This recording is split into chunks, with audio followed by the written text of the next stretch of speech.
안녕하십니까. 춘천에서 전해드리겠습니다. 오늘 춘천과 횡성, 고성에서 각각 한 명씩 모두 3명의 코로나19 확진 환자가 발생했습니다.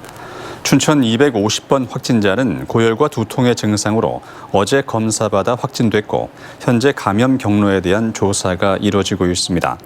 횡성 확진자는 지인과 접촉해 코로나19에 감염됐고 고성 지역 확진 환자는 해외 입국자입니다. 어제 16명에 이어 오늘 3명이 추가되면서 강원도 전체 누적 확진 환자는 2,431명으로 늘었습니다. 전국적으로 석 달 만에 600명대 확진자가 나와 4차 유행의 우려가 커지는 가운데 정부가 증상이나 거리 두기에 관계없이 모든 보건소에서 무료 검사를 받도록 추진합니다. 방역 당국은 무증상인 경우 비수도권은 보건소 선별진료소를 가더라도 검사받지 못하는 문제가 있다며 조만간 비수도권 보건소에서 증상 구분 없이 검사받도록 조치하겠다고 밝혔습니다. 또 정부는 이번 주 금요일 거리두기 조정안을 발표할 예정입니다. 레고랜드 중단촉구 범시민 대책위원회가 강원국제 컨벤션 센터의 혈세 낭비를 우려하며 도의회에 제동을 걸라고 촉구했습니다. 범시민 대책위는 오늘 오후 도의회 앞에서 기자회견을 열고 컨벤션 센터 추진 여부를 결정할 모레 제2차 수시분 공유재산 관리 계획안을 부결하라고 요구했습니다. 특히 1,490억 원의 혈세 낭비가 우려되는 사업을 도의회가 통과시킨다면 도의회 실명 공개는 물론 내년 지방선거에서 낙천 낙선 운동을 펼쳐 책임을 묻겠다고 밝혔습니다. 즉각 중단하라. 레고랜드 조성사업 점검 특별위원회 구성 결의안이 표결 끝에 부결됐습니다. 제299회 도의회 임시회 첫날인 오늘 운영위원회에서 심사한 레고랜드 점검 특위 구성 결의안은 민주당 의원 6명 반대, 국민의힘 의원 2명 찬성, 위원장 기권으로 부결됐습니다.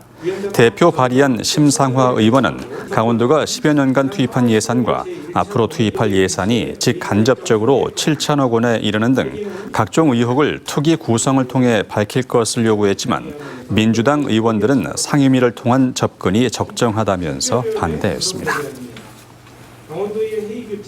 강원 평화경제연구소가 도청 공무원 초등 저학년 자녀들이 이용하고 있는 범위고미 돌봄센터에 대해서 도내 일반 가정의 자녀로 확대하라고 요구했습니다.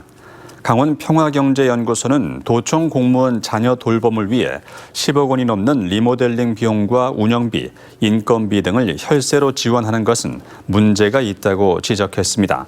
또 도청 공무원 자녀들에게만 제공할 것이 아니라 공교육 내 부족한 돌봄 지원을 강화하는 데 주력해야 한다며 강원도와 도의회의 재검토를 촉구했습니다. 교수 시절 제자 채용 등으로 논란의 중심에 선 박영애 강원연구원장이 자진 사퇴했습니다. 강원연구원은 오늘 박 원장이 사직서를 제출했다고 밝혔습니다. 강원도는 박 원장이 연구원 정규직 공개 채용과 관련해 국민권익위원회로부터 조사를 받고 있어 자체 감사는 착수하지 않았지만 의혹이 불거진 만큼 조사를 진행 중이었다고 밝혔습니다. 강원도와 강원연구원은 박 원장의 사퇴에 따라 후속 조치를 논의하고 있습니다. 민병희 강원도 교육감이 세월호 시국 선언 교사들에게 유죄를 선고한 항소심 재판부에 유감을 표시했습니다. 민 교육감은 오늘 세월호 시국 선언을 한 강원도 교사 6명에게 1심의 무죄 선고와 달리 벌금 100만 원의 선고 유예를 내린 것에 교사라는 이유로 처벌하는 것이 합당한지 의문이라고 지적했습니다. 또 아이들 죽음에 대한 의사 표시를 한 교사가 유죄라는 것은 납득하기 어렵다며 시민으로서 권리를 제대로 누리지 못하는 교사가 어떻게 올바른 시민교육을 할 수 있겠느냐고 반문했습니다. 우리 선생님들이 열심히 노력하고 있다. 혼수 상태에 빠진 아내의 인공호흡기를 떼어내 숨지게 한 남편이 항소심에서도 징역 5년을 선고받았습니다. 춘천지방법원은 살인 혐의로 기소된 60살 이모 씨와 검찰이 낸 항소를 모두 기각하고 원심과 같은 징역 5년을 선고했습니다. 재판부는 연명 의료를 중단할 수 있는 합법적인 절차가 있는데도 피고인이 이를 무시하고 범행을 저질렀다며 범행이 정당화될 수 없다고 판시했습니다. 춘천 MBC와 인제군이 오늘 업무 협약을 맺고 한국현대조각 인재초대전 개최를 추진합니다. 춘천 MBC 김종규 사장과 최상기 인재군수는 2021 한국현대조각전 인재초대전을 오는 10월 14일부터 인제 산촌민속박물관 야외광장에서 열기로 의견을 모았습니다. 한국현대조각인재초대전은 춘천 MBC가 주최하는 한국현대조각전의 수준 높은 작품 관람 기회를 인제 군민들에게 제공하기 위해서 마련됐습니다. 강원도가 춘천과 홍천 일원에 추진하는 한중 문화타운 건립 사업에 대해서 청와대 국민청원에 이어 야권에서도 반대 입장을 밝혔습니다.